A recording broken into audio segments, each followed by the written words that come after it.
Hello students, welcome back. Wow, बच्चे जुड़ना start हो गए हैं। बेटा आज से हम लोगों की रेगुलर क्लास चलेगी। ठीक है, पहला चैप्टर यहाँ पे हम लोग पढ़ने जा रहे हैं केमिकल बॉन्डिंग। ठीक है, केमिकल बॉन्डिंग के आप लोगों को नोट्स भी प्रोवाइड हो जाएंगे। ठीक है, और यहाँ पर आज हम लोग कॉन्सेप्चुअल बातें करेंगे। ठीक, जो बच्चे जो है किन्हीं कारणवश नहीं जुड़ पा रहे हैं, नहीं ऐड हो पा रहे हैं, वो बाद में उनको रिकॉर्डिंग प्रोवाइड हो जाएंगी, आप लोग रिकॉर्डिंग भी देख सकते हैं। क्लियर नहीं क्लियर? चलिए, टाइम को वेस्ट ना करते हुए हम लोग बात करेंगे केमिकल बॉन्डिंग की। ठीक है, सबसे पहले यहां पर हेडिंग लगा दीजिएगा बॉन्डिंग। ठीक है, हेडिंग क्या लगा दीजिएगा, आप लोगों को नोट्स भी हम प्रोवाइड कर देंगे। ठीक, आप लोग जो है मेरा जो है एक टेलीग्राम चैनल है केमिकली साकिब, आप लोग उस पर एनरोल कर लें। मैं उस पर जो है जो नोट्स होंगे पीडीएफ के फॉर्म में वो आपको वहां पे प्रोवाइड कर दूंगा। क्लियर? चले, हेडिंग लगा ली। हेडिंग क्या लगा ली, वो आदत है ऑफलाइन के चक्कर में, ऑफलाइन पढ़ाते हैं ना तो हेडिंग लगाने के लिए कह देते हैं। तो अगर कहीं पे कहें कि हेडिंग लगा लीजिएगा तो दैट मीन्स आप लोग सिर्फ पढ़ना है। पढ़ते बेटा बॉन्डिंग। बॉन्डिंग क्या होती है जरा समझिएगा, इसको बहुत अच्छे तरीके से समझिएगा। कॉन्सेप्चुअल चैप्टर है और मजा आएगा पढ़ने में। और जिस हिसाब से केमिकल बॉन्डिंग हम पढ़ाते हैं, कम से कम जो है 5 से 6 क्वेश्चन नीट में आने की प्रोबेबिलिटी होती है। क्यों? क्योंकि इसमें बहुत सारी चीजें जो एस ब्लॉक और पी ब्लॉक की है वो हम यहाँ पे कवर अप कर लेते हैं। ठीक है, तो बड़ा इत्मीनान से पढ़िएगा। हम लोग पढ़ते हैं बॉन्डिंग। देखो, ये हमारे पास कोई एटम ए है, कोई एटम बी है। नॉर्मली हम लोग ये कह देते हैं कि ये आपस में बॉन्ड बनाते हैं। तो ये ए और बी करीब करीब आए और इन्होंने ये बॉन्ड बना लिया।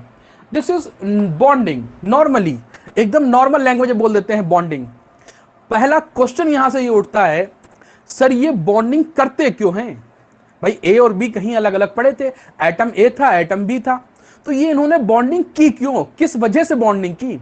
तो उसकी पहली वजह यह है जो आप लोग पढ़ के आए हैं या जिस किसी टीचर ने आपको बताई होगी, वो ये है कि ए और बी अलग अलग अनस्टेबल थे, साथ में आए तो स्टेबल हो गए, और जब वो बॉन्ड बनाते हैं तो उनकी स्टेबिलिटी बढ़ जाती है। ठीक, ये इसका एक रीजन हो गया। दूसरी वजह ये होती है कि ये अपनी एनर्जी को मिनिमाइज करना चाहते हैं। अपनी एनर्जी को मिनिमाइज करना चाहते हैं कि इनकी एनर्जी कैसे कैसे न कैसे करके मिनिमम हो जाए। अगर किसी भी एलिमेंट, किसी भी आइटम या किसी भी चीज की एनर्जी मिनिमम होती है या कम हो जाती है तो वो चीज बहुत ज्यादा स्टेबल हो जाती है। ठीक है, आप यूनिवर्स में कोई भी चीज देख लीजिए, यूनिवर्सल ट्रुथ है, जिसकी एनर्जी ज्यादा होती है वो अनस्टेबल होता है, जिसकी एनर्जी कम होती है वो स्टेबल हो जाता है। आप किसी भी चीज को आप उठा के देख लें। क्लियर नहीं क्लियर? बात समझ में आ रही है? चलो एग्जांपल लेते हैं। जैसे मान लिया एग्जांपल है क्लासरूम में, आपने देखा होगा, आप लोग कभी ना कभी फिजिकल क्लासेस में गए होंगे, ऑफलाइन क्लास में बैठे होंगे, तो एक आध बच्चे जो होते हैं उसमें बहुत मजेदार होते हैं, खूब बोलना चालना उनका शुरू हो जाता है, खूब तमाशा करते हैं, मतलब उनके अंदर एनर्जी बहुत ज्यादा होती है। ठीक है, इसीलिए वो एक जगह पे नहीं बैठते, कूदे कूदे घूमा करते हैं, यहां से वहां वहां से वहां, बहुत ज्यादा बोलते रहते हैं। ठीक, फिर हमारे जैसा कोई टीचर आता है और एक अर्रा के जो है कंटाप देता है, बढ़िया कनपुरिया स्टाइल में। जैसे कंटाप पड़ता है, सारी एनर्जी उनकी रिलीज हो जाती है और कोने में जाके वो चुपचाप पूरे 2 घंटे के लिए स्टेबल हो जाते हैं, फिर हिलते नहीं है। क्यों? क्योंकि उनकी सारी एनर्जी निकल गई।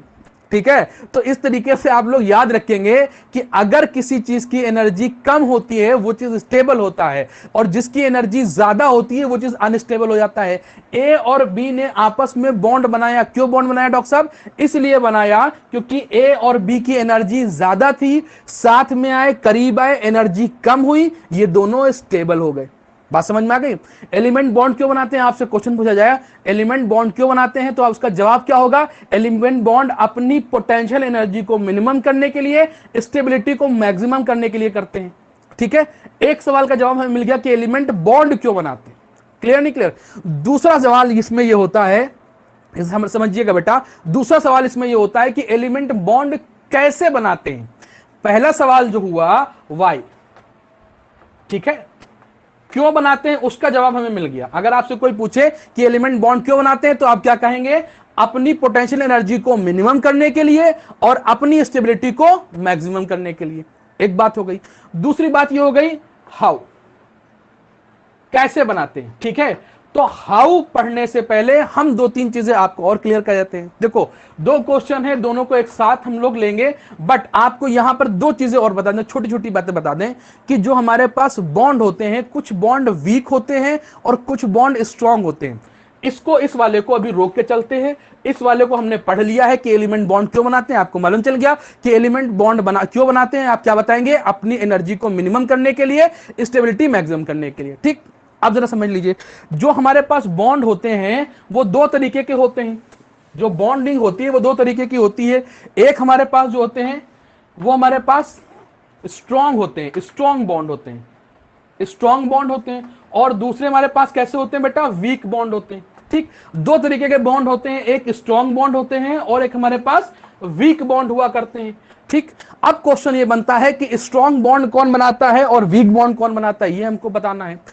तो बेटा अगर हमारे पास कोई एटम बॉन्ड बनाते हैं आपस में, एटम और एटम मिलके, ठीक है, एटम और एटम मिलके आपस में बॉन्ड बनाते हैं तो वो हमेशा स्ट्रांग बॉन्ड बनते हैं। अगर हमारे पास कोई मॉलिक्यूल एंड मॉलिक्यूल मिलके बॉन्ड बनाते हैं तो वो हमेशा वीक बॉन्ड बनाते हैं। ठीक है, अब आप ये ना पूछेगा सर एटम क्या होता है, बेटा एटम सिंगल होता है, मॉलिक्यूल एक से ज्यादा एटम मिल जाए तो उसे हम लोग क्या बोलते हैं, मॉलिक्यूल। फॉर एग्जांपल, जैसे मान लिया हमारे पास कोई एटम ए था और कोई एटम बी था। देखो दोनों अलग अलग सिंगल है ना, एक एटम ए है, एक एटम बी, दोनों अलग अलग सिंगल है। ये दोनों आपस में मिले और उन्होंने एक बॉन्ड बना लिया, ये बन गया ए बी। ठीक है, अब ये जब मिल जाते हैं, दो एटम आपस में मिल जाते हैं तब वो मॉलिक्यूल बनते हैं। देखो अगर दो एटम मिलके कोई बॉन्ड बनाए तो वो जो बॉन्ड बनता है उसको हम लोग बोलते हैं स्ट्रांग बॉन्ड।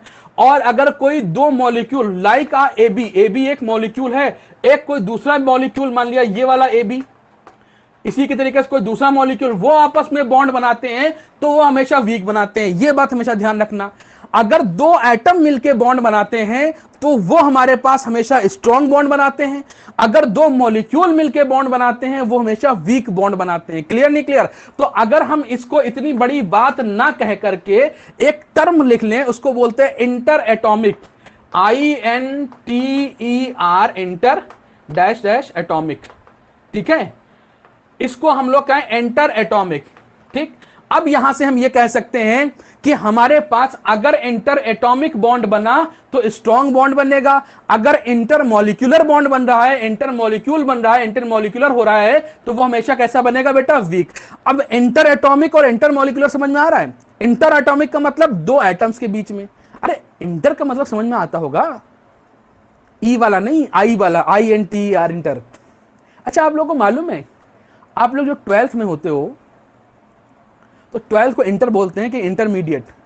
इतना तो पढ़ा ही होगा यार, 12th पास आउट हो अगर तो इतना तो मालूम ही होगा। इंटरमीडिएट जानते हो उसे क्यों बोलते हैं इंटरमीडिएट? उसको इंटरमीडिएट इसलिए बोलते हैं कि इंटर का मतलब होता है कनेक्टिंग लिंक।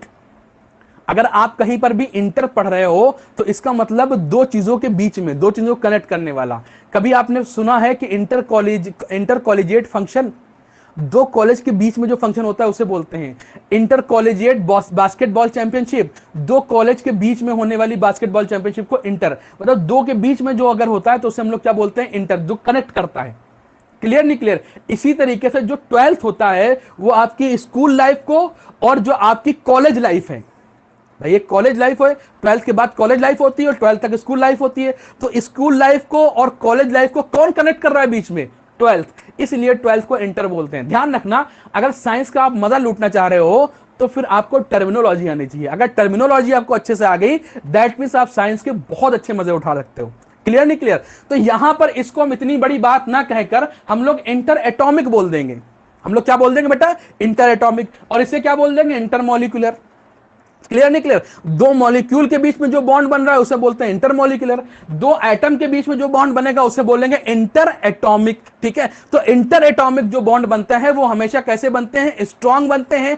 और इंटर मॉलिक्यूलर जो बॉन्ड होते हैं वो हमेशा कैसे होते हैं, वीक होते हैं। अब ध्यान दीजिएगा, जो स्ट्रांग बॉन्ड होते हैं वो चार तरीके के आपके एनसीईआरटी में है। चार तरीके में कौन कौन से हैं? हालांकि कोऑर्डिनेट बॉन्ड आपकी एनसीईआरटी में नहीं है, बट फिर भी हम बताएंगे। एक कोवेलेंट होता है, कोऑर्डिनेट होता है, आयोनिक होता है, होता है, मेटालिक होता है। फिर ध्यान दीजिएगा, कोवेलेंट होता है, कोऑर्डिनेट होता है, आयोनिक होता है, मेटालिक होता है। चार तरीके के बॉन्ड जो होते हैं जो आपके कोर्स में है वो कैसे होते हैं बेटा, स्ट्रॉन्ग होते हैं। जो वीक बॉन्ड होते हैं वो दो तरीके से होते हैं, एक होता है वैंडरवॉल और एक होता है हाइड्रोजन। हाइड्रोजन बॉन्ड भी वीक होता है और वैंडरवॉल जो बॉन्ड होता है वो भी वीक होता है। हाइड्रोजन बॉन्ड होगा वो इसी आपको चैप्टर में पढ़ाएंगे, जो वैंडरवॉल बॉन्ड होगा वो आपको स्टेट ऑफ मैटर में पढ़ाएंगे। क्लियर नहीं क्लियर? तो आपको यहां पे 5 तरीके के बॉन्ड हमने बताए। कितने कितने बेटा? एक हमारे पास इसमें स्ट्रॉन्ग में कौन कौन से हो गए, कोवेलेंट हो गया, कोऑर्डिनेट हो गया, आयोनिक हो गया, मेटालिक हो गया, और वीक में कौन सा बताया, हाइड्रोजन बताया। ठीक है, एक और बताया जो वैंडरवॉल फोर्स होगा, जो वैंडरवॉल बॉन्ड होगा वो आपको स्टेट ऑफ मैटर में पढ़ाया जाएगा। क्लियर नहीं क्लियर? तो आपको ये सारी बातें आपको समझ में आ गई होंगी आई थिंक। सबसे पहला क्वेश्चन है क्या था हमारे पास, एलिमेंट बॉन्ड क्यों बनाते हैं? एलिमेंट बेटा बॉन्ड क्यों बनाते हैं? अपनी पोटेंशियल एनर्जी को मिनिमम करने के लिए, अपनी स्टेबिलिटी को मैक्सिमम करने के लिए। ठीक, बॉन्ड कितने तरीके के होते हैं? 2 तरीके के होते हैं, स्ट्रॉन्ग बॉन्ड होता है, वीक बॉन्ड होता है। जो स्ट्रॉन्ग बॉन्ड होते हैं वो इंटर एटॉमिक होते हैं, जो वीक बॉन्ड होते हैं वो इंटर मॉलिक्यूलर होते हैं। जो इंटर एटॉमिक में बॉन्ड में आते हैं वो कौन कौन से आते हैं, कोवेलेंट आता है, कोऑर्डिनेट आता है, आयोनिक आता है, मेटालिक आता है। जो हमारे पास इंटर मॉलिक्यूलर या वीक बॉन्ड होते हैं वो कौन कौन से होते हैं, हाइड्रोजन बॉन्ड होता है और वैंडरवॉल जो होता है बॉन्ड होता है या वैंडरवॉल फोर्स होता है। क्लियर? यहां तक की बातें आप लोगों को आई थिंक क्लियर हो चुकी होंगी। ठीक, अब हम अपने दूसरे क्वेश्चन पे आते हैं। एलिमेंट बॉन्ड कैसे बनाते हैं ये तो मालूम चल गया, एलिमेंट बॉन्ड क्यों बनाते हैं ये तो मालूम चल गया। एलिमेंट बॉन्ड कैसे बनाते हैं, कैसे बनाते हैं? ठीक है, ये बात जो है हमारी समझ में नहीं आ रही थी। तो एक साइंटिस्ट थे, आप लोग उनसे अच्छी तरीके से वाकिफ होंगे, आप लोग जानते होंगे, मिले विले कभी हो सकता है मिले हों। उनका नाम था लुईस, हालांकि मिल नहीं पाए होंगे, बहुत पहले थे वो, चले गए। ठीक है, उनका नाम था लुईस। लुईस ने हमसे एक बात ये बताई, ध्यान देना, लुईस ने हमसे क्या कहा, हमसे नहीं आप सबसे कहा। लुईस ने ये कहा कि देखो यार, जो पीरियोडिक टेबल का 0 ग्रुप होता है, 8th ग्रुप, उसमें ठीक है, हीना, नीना और करीना, एक्सरे, रंगीन, मतलब हीलियम, नियॉन, जेनॉन, रेडॉन, ये सब होता है इसमें। ठीक, जो लुईस थे उन्होंने ये कहा कि देखो, जो हमारे पास इनर्ट गैसेस हैं, इनर्ट गैसेस की 2 खासियत हैं, जरा समझे रहना, लुईस के कॉन्सेप्ट को समझना। लुईस ने यह कहा कि हमारे पास जो 8th ग्रुप है, जो इनर्ट गैसेस हैं, उनकी बात 2 बातें उसने बताई। कहते देखो, जो हमारे पास इनर्ट गैसेस हैं, इनर्ट गैसेस, पहली बात तो वो इनर्ट है मतलब स्टेबल है। पहली बात उसने बताई कि इनर्ट है दैट मींस वो स्टेबल है, इनर्ट है दैट मींस वो स्टेबल है। दूसरी बात ये बताई कि सबके लास्ट ऑर्बिट में 8 इलेक्ट्रॉन है। ये किसका ऑब्जर्वेशन है? ये लुईस का ऑब्जर्वेशन है। लुईस ने हमसे ये बताया कि देखो, ध्यान से देखो, इनर्ट गैसेस को देखो और समझो। उसने कहा कि इनर्ट गैसेस जो होती हैं वो हमारे पास स्टेबल होती हैं और उसके पास लास्ट ऑर्बिट में 8 इलेक्ट्रॉन होते हैं, वैलेंस शेल में 8 इलेक्ट्रॉन होते हैं। ये बातें लुईस ने हमको बताई। फिर उसने एक थ्योरी दी, उसने कहा जिस तरीके से इनर्ट गैसेस जो होती हैं उनके पास 8 इलेक्ट्रॉन होने की वजह से वो स्टेबल होते हैं, उसी तरीके से हमारे पास रेस्ट ऑफ द एटम जो है उनके पास अगर 8 इलेक्ट्रॉन लास्ट ऑर्बिट में हो जाए तो वो भी स्टेबल हो जाए।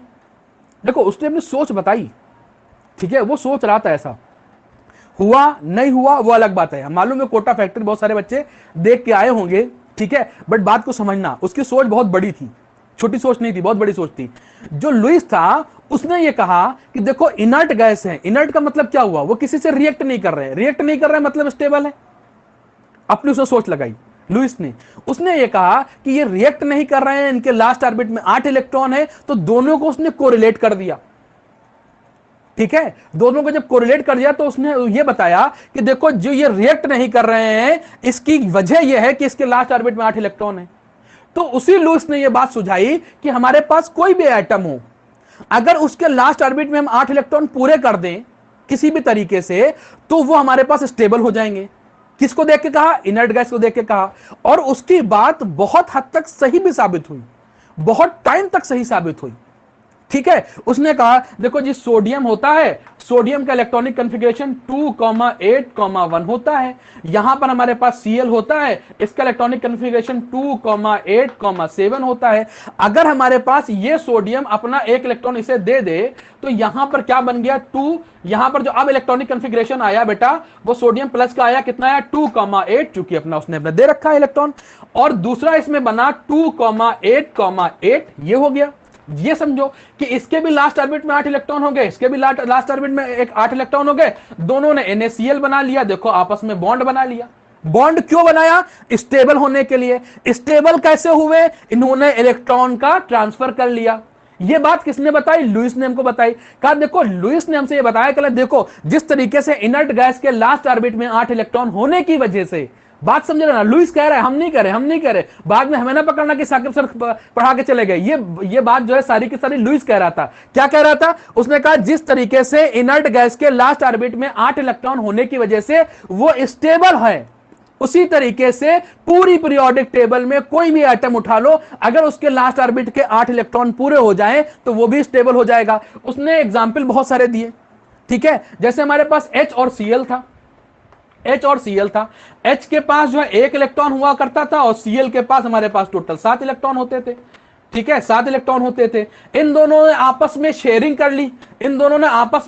कर ली, और यहां पर उन्होंने बना लिया HCl, ठीक है। इसको 1 इलेक्ट्रॉन चाहिए होता था, इसने यहां पर 1 इलेक्ट्रॉन ले लिया, इसके पास 1 इलेक्ट्रॉन चाहिए होता था, इसने अपने पास 1 इलेक्ट्रॉन ले लिया, एक इलेक्ट्रॉनों की शेयरिंग कर ली, दोनों का ऑक्टेट पूरा हो गया। लेकिन ठहरना, इसीलिए एग्जांपल लिया हमने।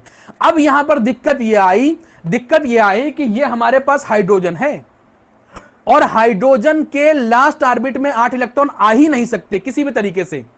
हाइड्रोजन के लास्ट ऑर्बिट में 8 इलेक्ट्रॉन आ ही नहीं सकते। तो हमारे पास जो है उससे पूछा गया, जो लुईस था उससे पूछा गया कि सर आप ये बताएं कि आप तो ये कह रहे हैं कि लास्ट ऑर्बिट में 8 इलेक्ट्रॉन किसी के आ जाएं तो वो स्टेबल हो जाता है, लेकिन हाइड्रोजन के पास तो लास्ट ऑर्बिट में 8 इलेक्ट्रॉन आ ही नहीं सकते, मैक्स टू मैक्स 2 आ सकते हैं, 2 से ज्यादा आ ही नहीं सकते, तो उसको स्टेबल होने के लिए क्या चाहिए होगा? तो लुईस ने कहा कि देखो सारे जो जितने भी एटम है सबके लिए 8, लेकिन हाइड्रोजन और हाइड्रोजन लाइक एटम के लिए 2 स्पेशल ऑफर। उसने कहा कि हाइड्रोजन और हाइड्रोजन लाइक एटम जो है उसके लास्ट ऑर्बिट में अगर 2 इलेक्ट्रॉन पूरे हो जाए तो वो स्टेबल हो जाएगा। रेस्ट ऑफ द जितने एलिमेंट है उनके लिए ये थ्योरी 8 की हो गई। इसी 8 के नाम पे इसका नाम पड़ गया ऑक्टेट टूल। क्या पड़ गया बेटा? Octet tool. ऑक्टेट टूल देने वाले कौन थे? लुईस थे। लुईस के हिसाब से क्या होता था? लुईस ये कहते थे कि अगर किसी भी एटम के लास्ट ऑर्बिट में 8 इलेक्ट्रॉन पूरे हो जाएं, दैट मींस वो स्टेबल हो जाया करता है। उनसे बात जब हाइड्रोजन की गई तो उन्होंने कहा देखो हाइड्रोजन के लिए एक स्पेशल ऑफर है, हाइड्रोजन और हाइड्रोजन जैसे और भी हैं, अगर कोई है, अगर हाइड्रोजन या हाइड्रोजन लाइक और एटम है तो उनका अगर डुप्लेट पूरा करा दो तब भी काम बन जाएगा। क्लियर नहीं क्लियर? तो लुईस ने हमको 2 बातें बताई। उसने कहा कि अगर कोई भी एटम है उसके लास्ट ऑर्बिट में अगर हम 8 इलेक्ट्रॉन पूरे कर दे दैट मींस वो स्टेबल हो जाएगा, उसका ऑक्टेट पूरा हो जाएगा, ठीक है। अगर हाइड्रोजन है तो हाइड्रोजन के लिए ये हमारे पास नंबर बढ़ के हो जाता है, घट के हो जाता है 2 नंबर, ठीक है। 2 अगर इलेक्ट्रॉन पूरे हो जाएं तो उसको हम लोग क्या बोलते हैं? उसका डुप्लेट पूरा हो गया, ठीक है। बाकी सबके लिए ऑक्टेट हो गया, हाइड्रोजन के लिए क्या हो गया? डुप्लेट हो गया। तो अगर आपसे कोई ये पूछ दे कि ऑक्टेट टूल क्या है तो आप बता ले जाओगे ऑक्टेट टूल क्या है। ऑक्टेट टूल किसने दिया ये भी बता ले जाओगे। ऑक्टेट टूल दिया हमको लुईस ने। लुईस ने हमसे क्या कहा कि अगर किसी भी एटम किसी भी एलिमेंट के लास्ट ऑर्बिट में 8 इलेक्ट्रॉन पूरे हो जाए दैट मींस वो स्टेबल हो जाएगा, यही ऑक्टेट रूल है। क्लियर नहीं क्लियर? पूछा जाए हाइड्रोजन के लिए क्या, तो उसने कहा कि अगर हाइड्रोजन की बात करेंगे तो हाइड्रोजन के लिए 2 इलेक्ट्रॉन अगर लास्ट ऑर्बिट में आ जाए तो उसको हम लोग क्या बोलते हैं कि वो हमारे पास स्टेबल हो गया। क्लियर नहीं क्लियर? अब एक और सवाल उठ के आया कि आप हमसे ये कह रहे हो, लुईस से पूछा गया कि आप हमसे ये बता रहे हो कि 8 इलेक्ट्रॉन पूरे कर दो, 8 इलेक्ट्रॉन पूरे कर दो। 8 इलेक्ट्रॉन पूरे कैसे करोगे? बात को समझे रहना, पकड़े रहना। जो आखिर तक लेक्चर को पकड़ के चलेगा उसको आखिर तक रिजल्ट बहुत अच्छा मिलेगा, ठीक है। अगर आप बीच में भटक गए तो फिर आपको कुछ नहीं मिलने वाला है, ठीक। बार बार कह रहे हैं ऑनलाइन आप पढ़ने आए हो तो पढ़ो, ठीक है, ऑनलाइन मजे मत लो। क्लियर नहीं क्लियर? जरा समझिएगा बेटा, हम क्या कह रहे हैं कि अगर हमारे पास कोई एलिमेंट है, बॉन्ड क्यों बनाता है, वहीं शुरुआत करते हैं। एलिमेंट बॉन्ड क्यों बनाते हैं? एलिमेंट बॉन्ड बनाते हैं अपनी पोटेंशियल एनर्जी को मिनिमम करने के लिए, अपनी स्टेबिलिटी को मैक्सिमम करने के लिए। एक बात होगी। दूसरी बात सुनो, एलिमेंट बॉन्ड कैसे बनाते हैं, ये एलिमेंट बॉन्ड कैसे बनाते हैं, ये बात हमको लुईस ने बताई। लुईस ने पहले पूरा कॉन्सेप्ट समझाया हमें। लुईस ने ये हमसे कहा कि अगर कोई भी एटम लास्ट ऑर्बिट में 8 इलेक्ट्रॉन पूरे कर ले अपने, तो उसको हम कहते हैं कि ये ऑक्टेट रूल है और वो स्टेबल हो जाया करता है। अगर कोई भी एटम लास्ट ऑर्बिट में 8 इलेक्ट्रॉन पूरे कर ले, वो स्टेबल हो जाया करता है, इसी को हम लोग ऑक्टेट रूल बोलते हैं। अब लुईस ने एक बात और बताई। लुईस से जब पूछा गया कि भाई आप ये कह रहे हो कि लास्ट ऑर्बिट में 8 इलेक्ट्रॉन होने चाहिए तो वो स्टेबल हो जाएगा, तो जो लास्ट ऑर्बिट में 8 इलेक्ट्रॉन होंगे वो कैसे पूरे होंगे? तो ऐसा तो है नहीं कि हम दौड़ते दौड़ते गए, हमने कहा लाओ इसमें से एक इलेक्ट्रॉन उठाओ, इसमें डाल दिया, इन दोनों की शेयरिंग करा दी, मतलब ये कैसे होगा? तो उसने हमको ये बताया कि उसके 2 मेथड होते हैं, वो एटम खुद करते हैं। पहला मेथड जो होता है वो हमारे पास ट्रांसफर ऑफ इलेक्ट्रॉन का होता है। किसका होता है? ट्रांसफर ऑफ इलेक्ट्रॉन का होता है, ट्रांसफर ऑफ इलेक्ट्रॉन का होता है, ठीक है। और दूसरा मेथड जो होता है वो हमारे पास शेयरिंग का होता है। किसका होता है बेटा? शेयरिंग ऑफ इलेक्ट्रॉन का होता है, शेयरिंग ऑफ इलेक्ट्रॉन का होता है, ठीक है। 2 मेथड हमारे पास है, एक ट्रांसफर ऑफ इलेक्ट्रॉन है और शेयरिंग ऑफ इलेक्ट्रॉन है। तो अब जो लुईस ने हमें बताया उसका पहला मेथड आज हम लोग पढ़ेंगे। वो हमारे पास क्या है बेटा? पहला मेथड है ट्रांसफर ऑफ इलेक्ट्रॉन, ठीक है। अब ट्रांसफर ऑफ इलेक्ट्रॉन क्या होता है बेटा? जोड़ के रखना, सारे पॉइंट्स को जोड़ के रखना। ट्रांसफर ऑफ इलेक्ट्रॉन क्या होता है, ठीक है। ट्रांसफर ऑफ इलेक्ट्रॉन को समझिएगा। पहले एक बात समझ लीजिए, ट्रांसफर ऑफ इलेक्ट्रॉन से जो बॉन्ड बनता है वो आयोनिक बॉन्ड बनता है। कौन बनता है बेटा? आयोनिक बॉन्ड बनता है, ठीक। ट्रांसफर ऑफ इलेक्ट्रॉन कैसे होता है जरा समझिएगा। सबसे बढ़िया एग्जांपल हमारे पास जो होता है वो सोडियम और Cl का होता है। आपको मालूम है ये 281 होता है और ये हमारे पास क्या होता है? 2,8,7 हुआ करता है। क्लियर नहीं क्लियर? इसको हम लोग बोलते हैं, ये हमारे पास जो लास्ट वाला ऑर्बिट होता है, ये जो लास्ट वाला ऑर्बिट होता है इसको बोलते हैं वैलेंस शेल। इसको क्या बोलते हैं बेटा? Valence shell. और जो उसमें इलेक्ट्रॉन होते हैं उसको बोलते हैं वैलेंस शेल इलेक्ट्रॉन। क्लियर नहीं क्लियर? तो ट्रांसफर की डेफिनेशन क्या होती है या आयोनिक बॉन्ड की डेफिनेशन क्या होती है जरा समझिएगा। व्हेन, सुनिएगा बेटा, व्हेन 1 और मोर देन 1, ठीक है, या ऐसे कहें when 1 or more electron transfer from valence shell of one atom to valence shell of another atom, ठीक है। फिर समझिएगा यहां पे हो क्या रहा है, देखो यहां पे एक इलेक्ट्रॉन यहां से यहां पहुंच रहा है, यहां से यहां पे इलेक्ट्रॉन पहुंच रहा है। तो अब इसमें जो सोडियम प्लस होता है, ये हमारे पास जो इसका इलेक्ट्रॉनिक कॉन्फ़िगरेशन होता है 2,8 आ जाता है, और जो हमारे पास Cl माइनस होगा उसका आ जाएगा 2,8,8। क्यों हो जाता है बेटा ऐसा? क्योंकि इसके पास से एक इलेक्ट्रॉन कम हुआ है, इसके पास एक इलेक्ट्रॉन बढ़ा है। किसी से इलेक्ट्रॉन ले लेते हैं तो उस पर पॉजिटिव आ जाता है, किसी को इलेक्ट्रॉन दे देते हैं तो उसमें निगेटिव आ जाता है। तो देखो यहां से एक इलेक्ट्रॉन का ट्रांसफर यहां पर हुआ। अब ये कहां से ट्रांसफर हुआ बेटा? वैलेंस शेल से हुआ, किसी एक एटम से दूसरे एटम के वैलेंस शेल में हुआ। तो इसकी डेफिनेशन अगर पूछी जाए तो क्या होगा? तो आप कहोगे transfer of 1 or more electron. कहां से? From valence shell of one atom. कहां को? From valence to valence shell of another atom. From valence shell of one atom to valence shell of another atom, ठीक है। दूसरे atom के valence shell में हमने ट्रांसफर कर दिया। This process is known as transfer of electron. और इससे जो बॉन्ड फॉर्म होता है, जो बॉन्ड फॉर्म होता है वो कौन सा बनता है बेटा? आयोनिक बॉन्ड बनता है। क्लियर नहीं क्लियर? अब यहां पर देखो ये Na हो गया, ये Cl हो गया, इनके पास सोडियम के पास Na प्लस हो गया, Cl माइनस हो गया, मतलब इससे एक इलेक्ट्रॉन निकल चुका है, इसके पास एक इलेक्ट्रॉन आ चुका है। तो यहां पर Na प्लस हो गया और ये हमारे पास Cl माइनस हो गया। दोनों के बीच में एक बॉन्ड बना, उसको हम लोग बोलते हैं आयोनिक बॉन्ड, ठीक है। बात समझे रहना, दोनों के बीच में आयोनिक बॉन्ड बन गया। क्यों आयोनिक बॉन्ड बना? क्योंकि इसमें ट्रांसफर ऑफ द इलेक्ट्रॉन हुआ। बेटा कॉन्सेप्ट को अच्छी तरीके से समझ लेना, दिमाग में बैठा लेना। इसमें क्या हो रहा है बेटा? ट्रांसफर ऑफ द इलेक्ट्रॉन होता है, इलेक्ट्रॉन का ट्रांसफर हो रहा है। क्लियर नहीं क्लियर? आई थिंक आपको बात अच्छी तरीके से क्लियर हो रही है, ठीक है। अब कुछ बातें और आपको हम बताना चाहेंगे। आप लोगों ने कहीं ना कहीं फिजिक्स में यह बात जरूर पढ़ी होगी कि अगर 2 चार्ज पार्टिकल होते हैं, अपोजिट चार्ज होते हैं, तो उनमें एक अट्रैक्शन लगता है। पढ़ा नहीं पढ़ा है? उसको आप लोगों ने कूलम्ब्स लॉ नाम दिया होगा, ठीक है। उनके बीच में जो फोर्स लगता है उससे आप लोगों ने क्या बोला था? उसको बोला था इलेक्ट्रोस्टैटिक फोर्स ऑफ अट्रैक्शन। क्या बेटा ये पॉजिटिव नहीं है? क्या ये निगेटिव नहीं है? ये पॉजिटिव है, वो निगेटिव है, दोनों चार्ज पार्टिकल हैं, दोनों के बीच में एक फोर्स लगेगा और उस फोर्स का नाम होता है इलेक्ट्रोस्टैटिक फोर्स ऑफ अट्रैक्शन। ध्यान देना, आपसे क्वेश्चन पूछ लिया गया अगर ये पूछ लिया गया कि हमारे पास आयोनिक बॉन्ड है, उन दोनों एटम के बीच में कौन सा फोर्स लग रहा है, जो आयोनिक जिनके जिनके जिनके बीच में आयोनिक बॉन्ड बन रहा है उनमें कौन सा फोर्स एक्ट कर रहा है, तो कौन सा फोर्स रहा है बेटा, इलेक्ट्रोस्टैटिक फोर्स ऑफ अट्रैक्शन। अपने मन में वही बोलते रहे, इलेक्ट्रोस्टैटिक फोर्स ऑफ अट्रैक्शन जो होता है उनके बीच में वर्क कर रहा होता है। दूसरी बात, अगर हम आपसे ये पूछें कि आप हम ये बताइए कि इसको डिनोट कैसे करते हैं, ध्यान देना, कभी आपको NaCl ऐसा लिखा हुआ नहीं मिला होगा कि Na और बॉन्ड बना दिया। देखो ये वाला जो बॉन्ड होता है, ये वाला बॉन्ड होता है, ये हमारे पास कोवेलेंट बॉन्ड होता है। आयोनिक बॉन्ड को हम लोग इलेक्ट्रिक लाइन ऑफ फोर्सेस से डिनोट करते हैं। आप लोगों को याद अगर रह गया हो तो फिजिक्स में भी आपने पढ़ा होगा, पॉजिटिव निगेटिव में इस तरीके से लाइन डॉट डॉट करके बनाई होगी, उसी तरीके से इसको भी डॉटेड लाइन से हम लोग डिनोट करते हैं। आयोनिक बॉन्ड को डॉटेड लाइन से डिनोट करते हैं, वो डॉटेड लाइन नहीं होती, उनको हम लोग बोलते हैं इलेक्ट्रिक लाइन ऑफ फोर्सेस। दो क्वेश्चन आपके यहां पे तैयार हो गए। पहला क्वेश्चन ये हुआ कि ये बताइए कि आयोनिक बॉन्ड जो होता है, पहला क्वेश्चन ये हुआ जो आयोनिक बॉन्ड होता है हमारे पास उनके बीच में फोर्स कौन सा लगता होता है, तो आप क्या बताओगे, इलेक्ट्रोस्टैटिक फोर्स ऑफ अट्रैक्शन। दूसरा क्वेश्चन यहां पे ये तैयार हो गया कि इनको हम डिनोट कैसे करते हैं, दोनों की जो आयोनिक बॉन्ड है इसको कैसे डिनोट करते हैं, तो आप लोग बोलेंगे electric line of forces. Clear नहीं क्लियर? दो बातें ये आपकी यहां पर तैयार हो गई, ठीक है। अच्छा, अब एक बहुत बड़ा और बहुत महत्वपूर्ण क्वेश्चन है, आपसे पूछा जाए, अब सर आपने ये तो बता दिया कि उसमें ट्रांसफर होता है आयोनिक बॉन्ड में, हमें कैसे मालूम चले कि Na और Cl में ट्रांसफर ही होगा, शेयरिंग नहीं होगी? बहुत बड़ा क्वेश्चन है, जरा समझिएगा। आपको यह कैसे पता चले कि दोनों के बीच में ट्रांसफर ही हो रहा है, इसमें शेयरिंग नहीं हो रही है? तो इसका जवाब है, जवाब यह है कि हमारे पास अगर मेटल और नॉन मेटल बॉन्ड बनाता है, मेटल और नॉन मेटल बॉन्ड बनाता है, तो उनके बीच में जो बॉन्ड बन रहा होता है, ध्यान देना, उनके बीच में जो बॉन्ड बन रहा होता है वो आयोनिक बॉन्ड बनता है, और आयोनिक बॉन्ड में ट्रांसफर ऑफ इलेक्ट्रॉन तो होता ही होता है।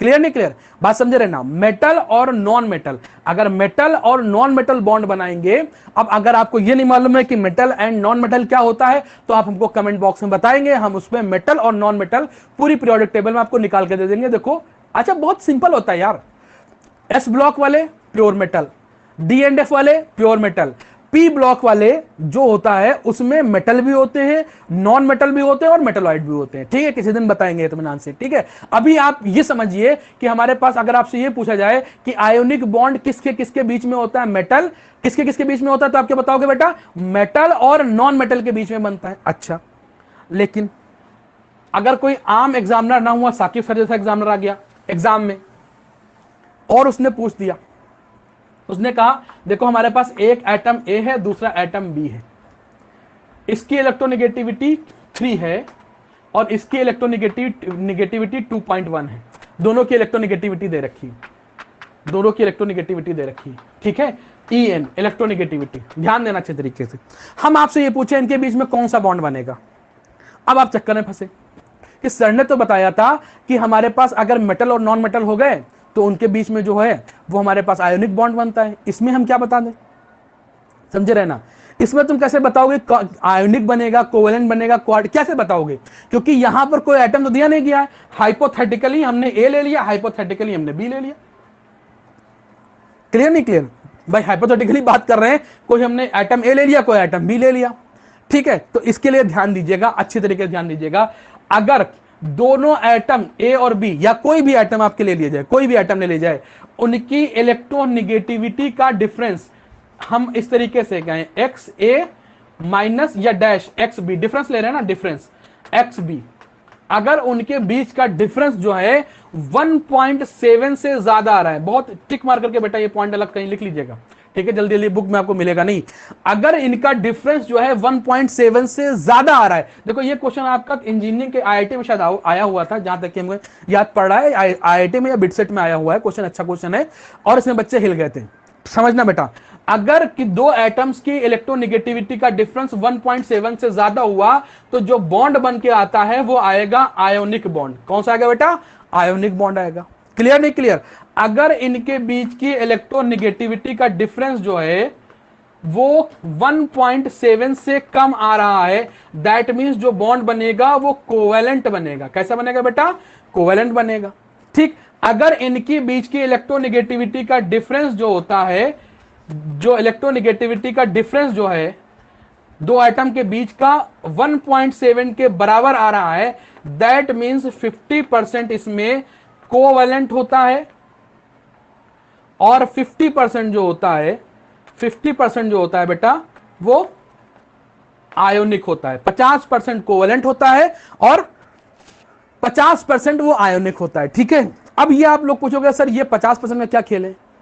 भाई साहब आपको हम पहले भी शायद बता चुके हैं कभी कि अगर आगे चल के आपको बताया जाएगा, फजान भी यही कहते हैं, फजान एक साइंटिस्ट हैं, इसी चैप्टर में आगे हम लोग इसकी बात करेंगे। फजान ये कहते हैं कि कोई भी बॉन्ड अगर आयोनिक है तो वो प्योरली आयोनिक नहीं है, कोई बॉन्ड अगर कोवैलेंट है तो प्योरली कोवैलेंट नहीं है।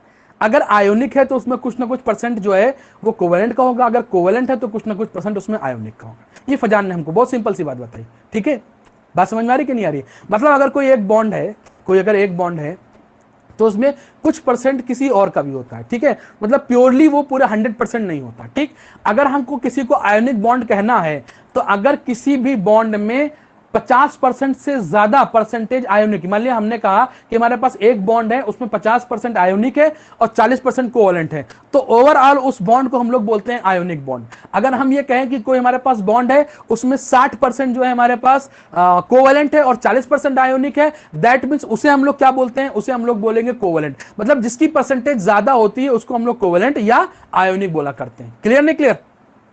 नहीं, बात पहले पढ़ रही है, बहुत बढ़िया, सबको समझ में आ रहा है। तो आप लोगों को यह मालूम चल गया कि अगर इलेक्ट्रोनेगेटिविटी का डिफरेंस 1.7 से ज्यादा आ रहा है तो मतलब आयोनिक होगा। मतलब अगर आयोनिक होगा दैट मींस, अभी आपको जो मॉड्यूल मिलेगा, मेरा मॉड्यूल हम प्रोवाइड कराएंगे, इसका केमिकल बॉन्डिंग का पूरा मॉड्यूल हम देंगे। ठीक है, मॉड्यूल उसमें क्वेश्चन भी है बेटा, ढेर सारे क्वेश्चन हैं उसमें, नीट प्रीवियस ईयर के हैं, जेईई मेंस प्रीवियस ईयर के हैं, एनसीईआरटी एग्जाम्पलर के भी क्वेश्चन है और एक्सरसाइज के भी क्वेश्चन है। उसकी एक्सरसाइज में देखना, पहली एक्सरसाइज जो जाओगे उसमें देखना इसमें ये क्वेश्चन मिलेगा। ठीक है, उसमें एक क्वेश्चन पूछा गया है कि बताओ इसमें कौन सा बॉन्ड बनेगा। तो अगर अब आप लोग इसका डिफरेंस निकालोगे तो इसका डिफरेंस 3 माइनस 2.1 करोगे, आई थिंक 0.9 आएगा, और 0.9 जो वैल्यू होती है 1.7 से कम होती है। तो अगर इलेक्ट्रोनेगेटिविटी का डिफरेंस जो है 1.7 से कम आ रहा है, दैट मींस उसमें कौन सा बॉन्ड बनेगा बेटा? आयोनिक बॉन्ड बनेगा। क्लियर नहीं क्लियर? बात समझ में आ रही कि नहीं आ रही? बहुत अच्छी बात हो गई। ठीक, अच्छा चलें, आप लोगों को सारी बात समझ में आ गई। इससे अच्छा मेरे लिए क्या हो सकता है बेटा? आप लोग जो है बस जो कमेंट करके हमें अपने ऐप पे हमको बताते रहें कि लेक्चर कैसा लगा आप लोगों को, तो उससे थोड़ा उत्साह बढ़ता है, मजा आता है पढ़ाने में। ठीक है, तो जो बच्चे बाद में वीडियोस भी देख रहे हैं वो भी चैट बॉक्स में जाएं कि लेक्चर कैसा लगा, जरूर बताएं। ठीक, इसीलिए हम लास्ट में बोल रहे हैं, शुरुआत में नहीं बोल रहे हैं। ठीक है, जरा समझिएगा। अच्छा एक बात समझिएगा, छोटा सा क्वेश्चन है, पहले पूरा रिवाइज करवा देते हैं। एलिमेंट बॉन्ड क्यों बनाते हैं? अपने आप को स्टेबल करने के लिए और अपनी पोटेंशियल एनर्जी मिनिमम करने के लिए। एलिमेंट बॉन्ड कैसे बनाते हैं? अपना ऑक्टेट पूरा करके। किसने बताया? लुईस ने बताया। ये तो बताया था भाई, लुईस ने हमसे क्या कहा था कि कोई भी एटम अगर ऑक्टेट पूरा कर ले तो वो स्टेबल हो जाते हैं। ठीक है, तो एलिमेंट बॉन्ड कैसे बनाते हैं? अपना ऑक्टेट पूरा करके। अपना ऑक्टेट कैसे पूरा करते हैं? शेयरिंग से और ट्रांसफर से। हम लोगों ने ट्रांसफर पढ़ा, ट्रांसफर में क्या होता है? One or more electron transfer from one valence shell of one atom to valence shell of another atom. ये हो गया ट्रांसफर ऑफ द इलेक्ट्रॉन। इससे जो बॉन्ड बन के आता है उसे हम लोग क्या बोलते हैं? Ionic bond. आयोनिक बॉन्ड में जो फोर्स लग रहा होता है, एक्ट हो रहा होता है, जो फोर्स एक्ट कर रहा होता है वो कौन सा होता है? इलेक्ट्रोस्टैटिक फोर्स ऑफ अट्रैक्शन होता है। ठीक है, इनके बीच में जो बॉन्ड डिनोशन होता है, बॉन्ड को कैसे डिनोट करते हैं? इलेक्ट्रिक लाइन ऑफ फोर्सेस से करते हैं। क्लियर नहीं क्लियर? ये आयोनिक बॉन्ड बनता किनके किनके बीच में है? आयोनिक बॉन्ड डॉक्टर साहब मेटल और नॉन मेटल के बीच में बनता है। आपसे एग्जैक्टली पूछ दिया जाए तो आप कहोगे कि अगर इलेक्ट्रोनेगेटिविटी का डिफरेंस जो है 1.7 से ज्यादा आ जाए तो उसमें आयोनिक बॉन्ड बनता है। अगर इलेक्ट्रोनेगेटिविटी का डिफरेंस 1.7 से कम आ जाए तो उसमें हमारे पास क्या बनता है? कोवैलेंट बॉन्ड बनता है। और अगर इसमें जो है जो हमारे पास, अच्छा हाँ, थोड़ी सी गलती हो गई, जो ये वाला था H और वो सारा जो A और B वाला था, उसमें इलेक्ट्रोनेगेटिविटी का डिफरेंस कितना आ रहा था? 2.1 और 3 आया था। इसमें डिफरेंस आ रहा था 0.9। 0.9 का मतलब 1.7 से कम आया, दैट मींस कोवैलेंट बनेगा। कौन सा बनेगा बेटा? कोवेलेंट बॉन्ड बनेगा। क्लियर नहीं क्लियर? अगर हमारे पास इलेक्ट्रोनेगेटिविटी का डिफरेंस 1.7 से ज्यादा आ जाए तब आयोनिक बनेगा, 1.7 से कम आ जाए तो कोवेलेंट बनेगा, और 1.7 के बराबर आ जाए तो 50% कोवेलेंट होता है, 50% कोवेलेंट होता है, और 50% डॉक्टर जो होता है वो आयनिक हो जाया करता है। क्लियर नहीं clear? Is that clear? Okay, बहुत बढ़िया, ठीक है। अच्छा, एक बात और समझिएगा, यहां पर एक छोटा सा क्वेश्चन है। ये हमारे पास सोडियम था, ये हमारे पास क्लोरीन था, sodium positive chlorine negative, sorry ऐसे कर लेते हैं, इसका इलेक्ट्रॉनिक कॉन्फ़िगरेशन 2,8,1 था, इसका कितना था? 2,8,7 था। यहां से एक इलेक्ट्रॉन यहां पे ट्रांसफर हुआ तो यहां पर ये बन गया 2, सोडियम प्लस 2,8 बन गया, और यहां पे बन गया Cl माइनस 2,8,8 बन गया। आई थिंक सबको दिख भी रहा है, बहुत अच्छे से दिख रहा है, कोई बात नहीं, ठीक। छोटा सा क्वेश्चन हमारे पास ये है कि अगर हम लुईस की बातों को, सारी बातों को माने, तो लुईस ने हमसे क्या कहा था? लुईस ने हमसे यह कहा था कि अगर किसी भी एटम के लास्ट ऑर्बिट में 8 इलेक्ट्रॉन पूरे हो गए, दैट मींस वो स्टेबल हो गया, अब किसी से वो बॉन्ड नहीं बनाएगा, किसी से रिएक्ट नहीं करेगा, किसी के साथ नहीं जुड़ेगा। यही बात तो बताई थी लुईस ने, ठीक। लुईस की बातों को अगर हम लोग मान ले और यहां पर हम लोग ये देखें कि देखो ये सोडियम प्लस है, इसके लास्ट ऑर्बिट में 8 इलेक्ट्रॉन हो गए, और जो Cl माइनस है उसके लास्ट ऑर्बिट में 8 इलेक्ट्रॉन हो गए, दैट मींस Na प्लस अपनी जगह पर स्टेबल हो गया, Cl माइनस अपनी जगह पर स्टेबल हो गया। जब Na प्लस अपना स्टेबल है, Cl माइनस अलग अपना स्टेबल है, तो फिर ये आपस में Na और Cl मिलके NaCl क्यों बना ले रहे हैं आपस में, ठीक है। अब ये ना कहना इसका चार्ज रहता है, चार्ज इस पर रहता है हमेशा, बट हम लोग लिखते नहीं हैं। Na प्लस और Cl आपस में मिलके क्यों आगे बॉन्ड बना रहे हैं, जब ये दोनों अलग अलग ही जो है स्टेबल हो गए। अब इसका जवाब जो है आप हमें नेक्स्ट लेक्चर में देंगे, कल के लेक्चर में देंगे। उस कल के लेक्चर से पहले आप लोग हमें चैट बॉक्स में इसका जवाब देंगे, और इसका एक जवाब नहीं हो सकता वो हम बता दें, जो सब बच्चे सोच रहे होंगे। आप ये कहोगे सोडियम पॉजिटिव होता है, क्लोरीन निगेटिव होता है, अट्रैक्ट कर जाएगा। इसका जवाब ये कतई नहीं है, इसका और कोई जवाब है, वो आप हमको चैट बॉक्स में बताएंगे। क्लियर नहीं क्लियर? तो इसके आगे का लेक्चर बेटा कल होगा आपका इसी टाइम पे, इसी प्लेस पे। तब तक के लिए गुड नाइट, शब बखैर, स्वीट ड्रीम।